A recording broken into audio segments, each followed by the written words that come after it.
Olá, tudo bem? Vamos então dar continuidade aos, às partes que compõem o projeto do edifício em altura que nós estamos realizando. E agora nós vamos falar sobre o dimensionamento de vigas e pilares, algo bastante relevante, que a partir dessa definição, a gente vai começar a definir muita coisa no nosso projeto. Então, nós já vimos essa é a primeira etapa, que é a conclusão da definição da arquitetura, considerando a especificação do esqueleto que a gente já propôs. E vamos ver agora o dimensionamento de vigas e pilares. A seguir, nós vamos verificar as demais etapas em outros vídeos. Então, agora, primeiro, antes de sair fazendo projeto e tendo dúvida e ficando angustiado, tem que ir para a teoria primeiro. Depois a gente vai para a prática. Então, eu coloquei várias referências de estudo antes de começar a fazer isso. Primeiro é a parte de pavimentos. São esses 4 vídeos que eu recomendo que vocês vejam rapidamente, as questões principais que estão lá, e a partir daí entender o que a gente está fazendo aqui nas cargas no pavimento. Então, todos os projetos vão usar steel deck, ok? Então, isso facilita bastante. E eu já providenciei, baseado nos catálogos da Polydec, qual é a carga permanente para cada um dos casos que a gente tem. O SD1, que é o Steel Deck 1, 2 e 3, com 1, 2 ou 3 vigas intermediárias, ok?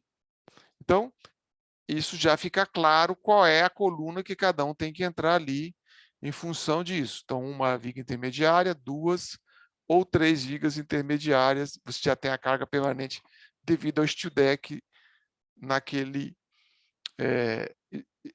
slide. Isso também consta, obviamente, lá no aprender. Aqui são as demais cargas permanentes, que a gente pode chamar também de sobrecargas, porque algumas dessas são variáveis, mas nós vamos considerar que todas essas são permanentes. Divisórias e paredes, então a gente vai considerar uma carga por metro quadrado geral, ok? A gente não vai colocar as paredes de cada um, isso levaria muito tempo e, por finalidade que a gente pretende, não iria atingir o objetivo, levaria muito tempo com o resultado praticamente o mesmo, por se tratar, inclusive, de pré-dimensionamento. Por outro lado, num projeto executivo, você não especifica as paredes, a não ser que sejam paredes muito pesadas, etc. Mas, em caso geral de escritório e residência, como nós estamos vendo aqui, não tem por que ficar se prendendo a isso. Com isso, facilita muito o entendimento. A gente faz um pavimento, a partir dele, se vai fazer isso, você vai fazer as paredes. Isso também é muito utilizado, muitas vezes, em concreto hoje em dia. Vamos colocar um forro, antifogo, provavelmente. Vamos colocar 150 de revestimento, um revestimento bastante pesado, em cima e embaixo, assim.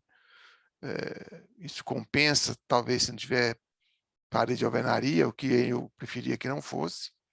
E o peso próprio da estrutura, que é aquele paradoxo que eu já expliquei, que o peso da estrutura em relação ao peso total é muito pequeno e facilita muito você considerar ele a priori, ok? Geralmente dá um erro entre esses 50 quilos por metro quadrado e o calculado ao final bastante reduzido, de 10%. 10% seria 5 quilos, então não tem por que a gente ficar complicando demais o cálculo. Então, essas decisões preliminares facilitam muito a parte de cálculo do problema. As duas sobrecargas de uso, residência ou escritório, e com essas cargas todas, somando, a gente tem a seguinte carga total para cada tipo de steel deck que a gente vai usar e tipo de uso. Então, se eu tenho residência com steel deck 3, é esse valor de carga por metro quadrado no pavimento. Com isso, a gente facilita muito já o levantamento, que costuma dar muito erro. O aluno erra muito isso, e isso, errando isso, erra o resto, né? Eu quis evitar isso. O lançamento do vigamento, portanto, está aqui a estrutura básica que a gente forneceu, com os pilares, né? É uma planta básica, vamos dizer assim. E agora a gente tem que fazer o diagrama unifilar.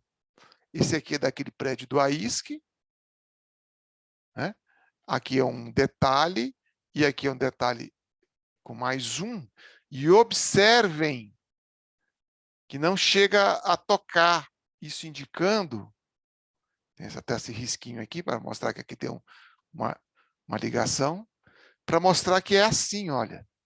Então, a viga não é contínua.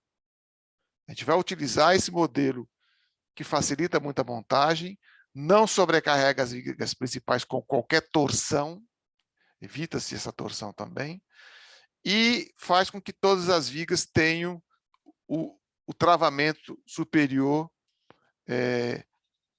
total. A viga não tem flambagem lateral. Então, o modelo estático disso aqui é isso aqui. Espero que você já tenha compreendido isso. Ok? Então, esse é um unifilar feito por uma aluna no primeiro semestre de 2020. Ok? Ficou bastante razoável, como ideia de onde que vai... E ela já colocou aqui, inclusive, quais eram as vigas e colocou tudo em milímetros, como manda a boa técnica do aço. Então, no nosso caso, é importante observar, como a gente já frisou antes, onde que vão ficar esses vazios do shaft, do vazio de instalações. Se vai pegar vigas ou não vai pegar vigas, era bom dar uma compatibilizada, inclusive, se fosse o caso, tendo que aumentar o tamanho em função de se vai ter viga aqui no meio, etc., porque a viga não pode ser cortada. Ok? Então, está aqui um exemplo que eu já mostrei para vocês. Nesse caso, está aqui bem colocado o shaft. Não foi feita a compatibilização, mas eu acho que nesse caso ela só tinha uma viga intermediária. Então, de fato, ia dar tudo certo. O problema foram esses aqui que não tem shaft de instalações. Ventilação não precisa, está aqui. Esse aqui é de ventilação, mas é de instalações também, tá bom? Tomar cuidado. Se ficar muito cheio de instalações, não ventila, né? Normalmente isso com 30 por 1 metro, 30 centímetros por 1 metro, já consegue resolver. Então, isso é um ponto importante no projeto, entender essa compatibilidade de instalações com estruturas. Na verdade, é a compatibilização da arquitetura proposta. Bom, então, para fechar isso, vai ser feito o cálculo de uma viga secundária, a mais carregada, e de uma viga principal, a mais carregada. Vou mostrar para vocês, então, agora, um detalhe do semestre 2022, primeiro semestre de 2020, que a aluna buscou demonstrar o valor onde se davam as cargas maiores por metro nas vigas. Ela só colocou aqui 3 casas decimais, que obviamente não precisa. Quilo é suficiente, aqui ela está, né? Basta colocar, no caso aqui, 1848, ok? Não precisa chegar a tantas casas decimais. Aliás, aqui na carga quilo por metro, não precisa casa decimal nenhuma. Mas está muito bom isso ali. Então, na hora de fazer a verificação da viga, tem que ver esses vídeos, parte 1, parte 2, e os 2 de exercícios. Ok? Com isso, vocês vão ter tranquilidade de fazer a verificação. Aqui eu coloquei aquele roteiro, que vejam que nesse momento a gente já teria isso feito. A gente já viu quais as cargas nas vigas, o croquis, etc. Os esforços, já achamos, porque a gente vai usar o F2, obviamente. Não precisa pré-dimensionar, eu acho, que basta usar lá a calculadora. Tá? Aqui eu faço também a verificação do cortante, Vocês podem até verificar na viga mais carregada apenas, na viga principal mais carregada, que vai passar folgado, e a verificação da flecha. Então, nós vamos fazer o uso do F2 para calcular os esforços, não vai calcular à mão, não vai sofrer com isso. A gente já tem boa prática de usar o F2, certo? E vamos usar a calculadora para verificar a flexão das duas vigas. Lembrando que aqui pede o comprimento de flambagem. E aqui nós vamos usar esse sistema de colocar a laje por cima, travando a viga totalmente. Com isso, vocês já têm condições de colocar o valor aqui do comprimento de flambagem. Vejam o vídeo correspondente para saber qual é o valor. Obviamente, pode calcular a flecha por aqui. Acho que fica até bonitinho. Senão vocês vão ter que usar o F2, apontar lá o ponto, verificar a flecha, mas aqui já dá tudo bonitinho, né? A verificação, a memória de cálculo. Para pilares são esses 3 vídeos. Gostaria que vocês revissem rapidamente antes de fazer. Aqui está o sistema que nós vamos usar por área de influência. Aqui eu já coloquei LX e LY. Veja, pelo amor de Deus, esse LX e LY, arrependi mortalmente de ter dado o nome assim. Vocês vão ver por que daqui a pouco. Isso aqui é em planta. Cada um recebeu um. 6 metros, que é o módulo central. E esses módulos, na direção Y, chamei de LY, na direção X, chamei de LX. Aqui está o número de pavimentos estruturais. Isso lá, no Aprender, tem um roteirozinho com um pouco mais de detalhe. E aqui está a calculadora. Tá?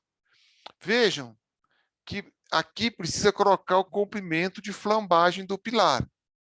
Nós vamos ver na próximo vídeo, nós vamos ver que o contraventamento é justamente para fazer com que o comprimento de flambagem fique igual ao pé direito, numa direção e na outra. Então, com isso, vocês têm condições de colocar aqui o valor do pé direito, certo? O do comprimento de flambagem. Bom, o que se espera de resultado aqui? Obviamente, um belo diagrama unifilar, de acordo com a viga secundária proposta, ok? Segundo, a compatibilização do diagrama unifilar com o shaft de instalação que vocês vão trazer do lançamento do pavimento de uso de residência, 1, 2 quartos ou de escritórios, com muitas salas e muitos banheiros, ok? Então, isso é importante fazer essa compatibilização. Aliás, isso é uma das maiores dores de cabeça que ocorre em projeto. E eu acredito que isso vai deixar de ser dor de cabeça quanto mais domínio o arquiteto tiver de construção. Essas ferramentas modernas de BIM, né, que envolve... BIM é usar computação com construção. Então, tem que dominar a construção. Engraçado, isso vai ser um belo resgate da construção pelos arquitetos. Também, evidentemente, colocar em memória de cálculo, em formato de memória de cálculo, todos os cálculos feitos com as calculadoras. Ok? E aqui eu estou reeditando, reenfatizando que não precisa fazer cálculos à mão, talvez uma conta ou outra, muito pouca coisa. Tá? Porque a ideia era essa, fazer um projeto completo em pouquíssimo tempo usando essas calculadoras. E apresente o número mínimo possível de slides que permitam legibilidade e clareza. Isso é uma técnica importante. Depois vocês vão juntar isso numa apresentação final, que a gente vai comentar mais na frente. Ok? Então, esse vídeo a gente reuniu muitas dúvidas e, embora tenha um roteiro escrito lá, a gente percebeu que esse vídeo facilita muito o entendimento. Não deixem de estudar primeiro, porque se for estudar no meio do caminho, perde mais tempo. Vamos afiar o serrote, como se diz. Vamos afiar a ferramenta antes de ir para a prática. Conta a lenda que Abraham Lincoln dizia que para cortar uma árvore, na época que isso não era crime ambiental, né? E se tinha 6 horas para cortar a árvore no machado, ele passava 4 horas afiando o machado. Então, você tem que estar bem afiado para ir para a prática. É uma boa dica. Ok? Então, até breve.